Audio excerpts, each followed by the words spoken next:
may bagong hero ako ngayon na pinag-aaralan at isi-share ko lang po sa inyo yung mga konting tips na personal ko lang din naman na-discover. So, yung Susan po ay minsan napakahirap po ito, yung second skill. Pero ito lang pala yung technique. Di po ba may movement wheel ito? Yan, movement wheel. And then, sabihin na natin may second skill ka. So, yung second skill po ni Susan, hindi po yan nagkakaroon ng cooldown pag available, pag may mana ka, always available yan. So, ang technique po sa paggamit ng second skill ni Susan para pagtatama, para always kang nakatama or nakaka-stacks, is, kunwari may kalaban na yan, pindutin mo po yan, maglalak po yan. So, itong movement wheel na to, dito ka naman mag-a-adjust ng positioning mo. Siyempre, minsan papalag yung kalaban or tatakbo. So, always mo lang tatandaan na kapag ka dito ka kasi nag-adjust, medyo mabagal po yan, yung lantern. Mabagal pong, mag-react. So, ang the best talaga pagka may kalaban ka sa lane or kalaban, yan, ganyan mo lang yan, habang nag-movement wheel ka. Pag wala kang matatamaan, bitawan mo na kasi siyempre po ubos yung mana. Pero pag alam mo may matatamaan ka, so, sabay mo itong movement wheel tsaka yung second skill. So, tanong lang po talaga si Susan. Pero, use yung first skill po nito, no? Pag may natamaan kang hero, bibilis yan. O yan, sexy walk. No? Naglalakad sila, So, ganun lang. And, also, huwag niyo rin po kakalimutan na, in any case po, mas magandang i-reserve niyo yung first skill. Kasi ito po yung gagamitin na pantakas pag sakali nag-gamp kayo. Kasi mag-i-speed up po yung Susan.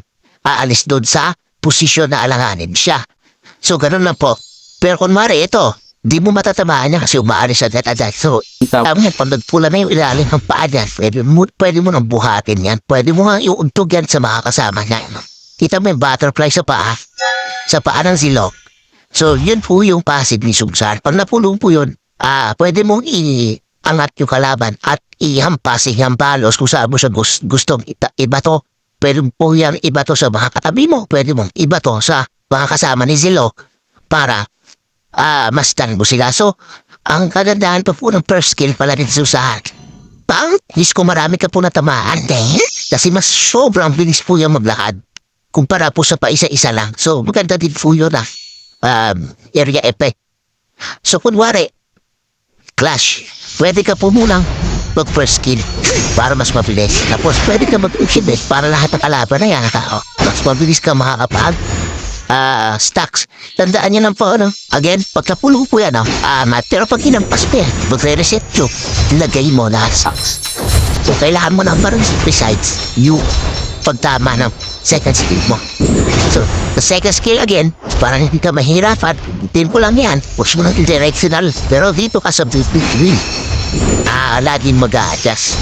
Unless ka lang pag tumatakbo, di ba? O kaya umaatras ka, syempre, hahatakin yung first skill, second skill mo sa malayo or sa malapit. Dumibit ka pa palabas, mula. Pero dito ka pa rin mag-a-adjust talaga. Yun lang po yung pinaka-basic ng Susan.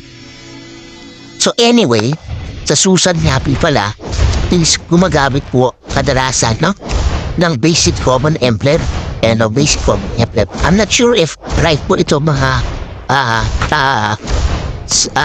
ano nga tayo pa. Hindi ko sure kung yung Rapture, yung parang Hunter, katika ba na, ilagay mo para patishop ka item. Pero if you rage, mas maganda talaga ito kay Susan kasi pag natamaan ka, skill damage siya na at babalik yung mana na nakos.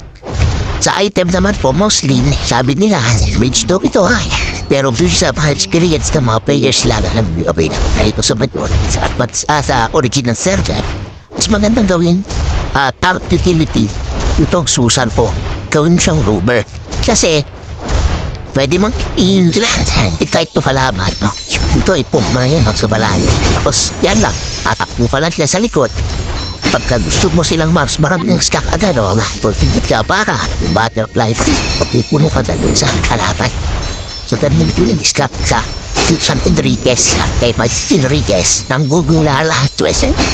Yan po. So, sa build, ang pinakauna nyo pong i-build talaga kay Susan, ito pong Lollipop. Kasi, ang passive kasi ni Lollipop, dalawa po yan, passive dyan.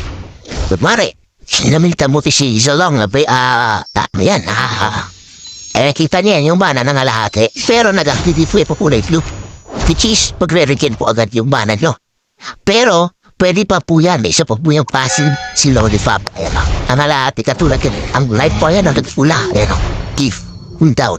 Yan o. So, yan po yung dalawa.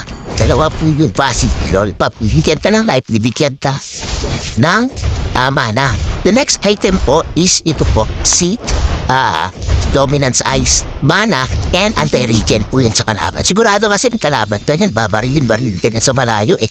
So alam mo naman yung passive lang, ang dominance na. Pag binabaril ko, sinasaktan ka, magkaparoon sila ng heart, bro. There's no case na iPhone din sa uluhan. Guiding plata. So yun. Pero, sige, Mana, Movement, and Anti-Heals. Pero yung third item po dapat is ito pong Sky Guardian Helmet. Kasi, katulad niya, no? Mga lahati yung life po.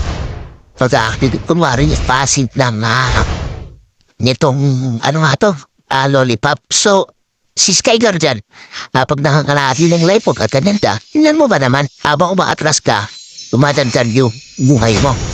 So, itong ultimate guys, pwede nyo yung gamitin pag ganyan at patakas, o pwede nyo rin yan pag-chase sa kalaban. Okay, so the more namin natatamaan yung ultimate mo na parang si Alice, nagkakaroon ka po ng stock na butterfly doon sa paan na kalaban. Pwede mo naman siya ulit buhatin. Kasi ganun na po talaga yan si Susan. Di ba?